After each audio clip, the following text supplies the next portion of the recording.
So for section 3.5, what we're trying to do is we're trying to separate the ions using precipitation method. So we're trying to see, do we have silver ions in the solution or do we have strontium plus 2 ions in the solution?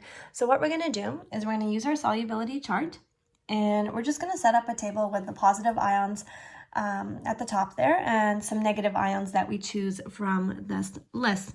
So what we're going to do is we're going to start with the ones that actually form solid. So there's no point choosing nitrate because nitrate is always going to be soluble. So if we added nitrate, for example, to this solution, you're not going to form a solid with anything, right? It's just going to be aqueous. So that's not going to help us identify what we have in there. Now, on the other hand, if we added something like chloride right there, chloride and silver ions will form a solid. So if we added chloride into the solution, what's going to happen is you're going to form silver chloride. So this is going to be a way for us to identify that we have this ion present because chloride only forms a solid with silver. So what we're going to do is we're going to write down Cl minus, precipitate here, and no precipitate here, okay? So chloride only forms a solid with silver, and then we need one more ion at least. So let's go with sulfate. Sulfate forms a solid with silver and strontium. So we're just going to write down precipitate here and precipitate here.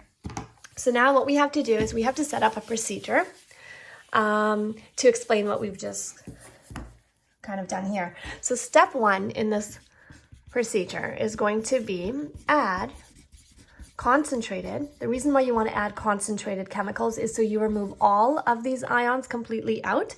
So we're going to add concentrated, we're trying to add some chloride. So you can't just add Cl minus by itself. You have to make it soluble. So Cl minus attached to any of these guys right here will be soluble. So we can say add some sodium chloride to the unknown solution.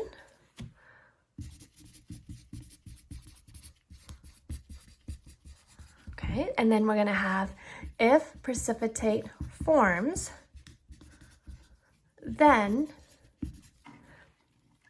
Ag plus is present. Okay, and then you would filter the silver chloride out and move to step 2 and go to step 2.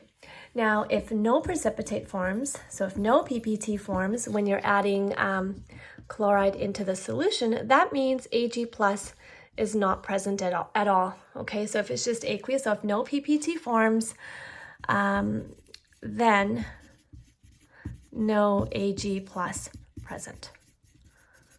Okay, and then step 2. Okay, so now we've completely taken this out of the solution, right? Because we've filtered it if there was a precipitate, and if there was no solid, then we know that it's not even there. And now all we have is maybe some strontium floating around in there. So now let's go ahead and remove this because we're done with this one. So we can actually just cut it right off. Okay, get rid of the chloride. So now we just have one option here. So if we add some sulfate, if a precipitate forms, then we know that this is present. And if no precipitate forms, then we know that strontium plus 2 is not there. So step 2, add concentrated, I'm just going to abbreviate here, add concentrated SO4 2 minus, but you can't just add that by itself. You have to make it a soluble salt. So add some sodium sulfate. If PPT forms, SR plus 2 is present. And then if no PPT forms, then no SR plus 2.